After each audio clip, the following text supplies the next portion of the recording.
mga balitang dapat abangan ngayong araw sa Alakdan News Update. 11th ID, pinalakas ang papel ng mga lokal na komunikador para paigtingin ang nasyonalismo at pagkamakabayan. 11th ID, pinagtibay ang disiplina at pananagutan sa laban kontra karahasan sa mga kababaihan. 1101st Brigade nakiisa sa matagumpay na Rido Settlement sa Basilan. Ang lahat ng yan dito lamang sa Alakdan News Update. Patuloy na pinalalakas ng 11th Infantry Alakdan Division ang papel ng mga lokal na komunikador sa pagsusulong sa tamang impormasyon at pagmamahal sa bayan. Nitong ikasiyam ng Disyembre 2025, nagsagawa ang division ng isang aktibidad na nakatuon sa pagpapalawak ng nasyonalismo at pangmakabayan sa pamamagitan ng strategic communication. Narito ang ulat ni PFC Bernardino. Matagumpay na isinagawa ng 11th Infantry Alakdan Division ang Frontrunner Communicators, strengthening nationalism and patriotism through strategic communication noong ika-9 ng Disyembre taong kasalukuyan sa Kota General Rodolfo Bautista, Barangay Busbos, Hulu, Sulu. Dinaluhan ang aktibidad ng mga religious leader mula sa Sulu Ulama Council for Peace and Development, youth digital creators ng Sulu Vloggers Association at mga personnel mula sa line units ng 11th ID. Isang patunay ng malawakang suporta mula sa iba't ibang sektor ng komunidad. Sinimulan ito sa serye ng mga pagtalakay kabilang ang ulama as the forefront of the campaign na tinalakay ni Lieutenant Colonel Mujib El Jabuan, Division Chaplain. Kanyang ipinunto ang mahalagang papel ng mga lider ng relihiyon sa pagpapalaganap ng tamang impormasyon at pakikiisa sa mga pamayanan.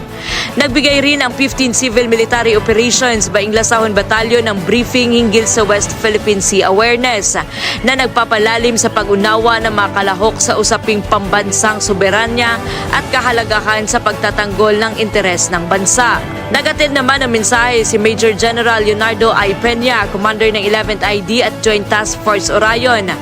Ayon sa kanya, lahat tayo ay komunikador. Ang bawat mensaheng binabitawan natin sa pangaral, sa kwento o sa social media ay may kapangyarihang magpalakas ng pagmamahal sa ating bayan. Hinikayat niya ang mga kalahok na maging responsable sa paghahatid ng impormasyon.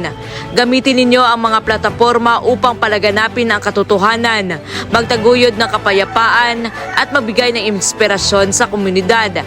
Bilang pasasalamat, tumanggap ang mga kalahok ng West Philippine Sea themed tote bag na simbolo ng kanilang pakikibahagi sa advokasya ng tamang impormasyon at pagmamahal sa bansa.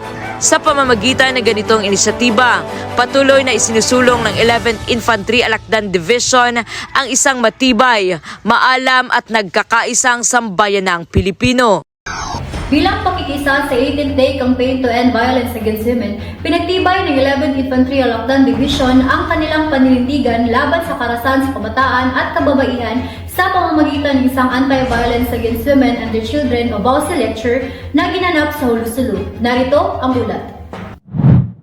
Isinagawa ng 11th Infantry Alakdan Division ang Anti-VAUCI lecture noong ika-16 ng Disyembre taong kasalukuyan sa Kota General Rodolfo Bautista, Barangay Busbos, Hulu, Sulu, bilang pakikiisa sa 18th Day Campaign to End Violence Against Women. Pinangunahan ang talakayan ni Professor Musrifa J. Unti, LPT mula sa Mindanao State University, Sulu na dinaluhan ng mga opisyal, enlisted personnel at sibilyang kawani ng dibisyon.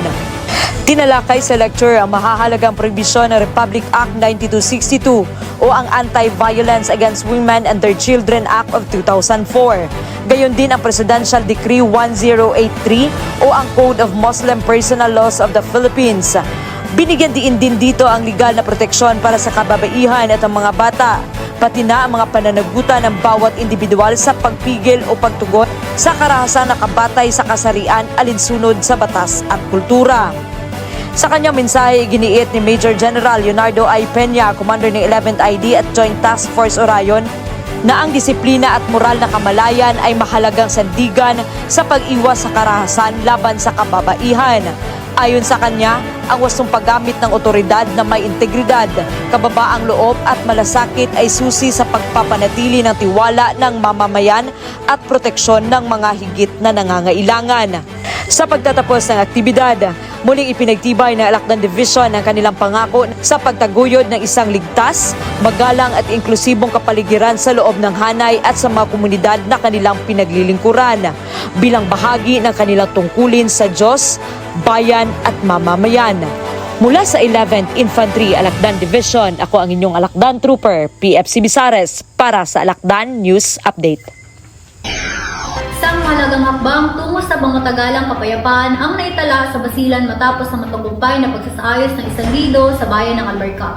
Aktibong napisa ang 1101st Infantry Gagandilan Brigade sa isinagawang peace mediation na pinangunahan ng pamalaang panalawigan ng Basilan.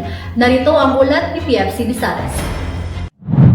Aktibong lumahok ang 1101st Gagandilan Brigade sa Rido Settlement o pagsulutduk, pagduwaa, pagbanta sa pagitan ng angka ni Basri Abdulajid Balyaho at Unga Usman Suwaid Kandum na ginanap noong ika-12 ng Disyembre taong kasalukuyan sa Raayat Hall ng People's Provincial Capital, Basilan Government Center sa Lamitan City. Pinangunahan ng Rido Settlement ni Basilan Governor Mujib S. Hataman at sinaksihan ng mga lokal na opisyal ng pamahalaan, kinatawan ng security sector, mga legal officer, relihiyosong leader, council of elders at mga kinatawan ng komunidad.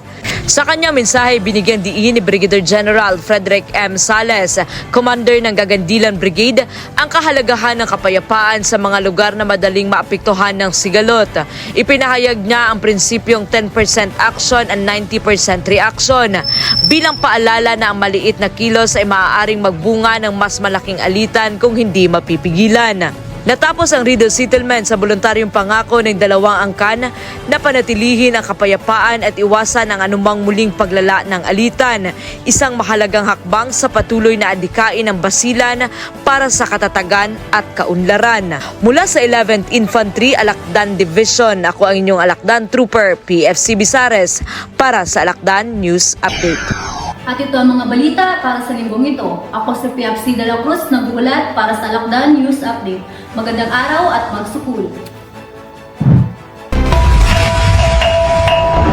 Para sa karagdagang balita, maaari niyo po kaming sundan sa aming official Facebook page. Sundan niyo din kami sa aming YouTube channel.